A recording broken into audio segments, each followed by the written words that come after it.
ইয়া রাজ্জাকু ১১ বার পরে পানিতে ফুঁ দিন, রিজিকের দরজা খুলে যাবে। ফজিলত: ইয়া রাজ্জাকু অর্থ হে জীবিকার মালিক। এই নামের আমল করলে আল্লাহ রিজিকে বরকত দেন, বৈধ উপার্জনের পথ খুলে দেন এবং ঘরে বরকত নাজিল করেন।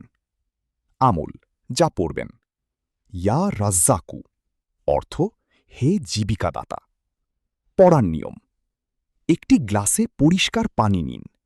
পবিত্র অবস্থায় ১১ বার ইয়া রাজ্জাকু পড়ুন। পড়া শেষে পানিতে ৩ বার ফুঁ দিন। সকালে ঘুম থেকে উঠে এই পানি খালি পেটে পান করুন। শেষ বিকালেও একবার পান করতে পারেন। নিয়মিত করুন। ফলাফল আল্লাহর ইচ্ছার ওপর নির্ভরশীল। নিয়মিত নামাজ ও ইস্তেগফার চালিয়ে যান। সর্বদা আল্লাহর ওপর ভরসা রাখুন। আল্লাহ উত্তম পরিকল্পনাকারী। এমন আরও আমল নিয়মিত পেতে লাইক ফলো দিয়ে সাথে থাকুন।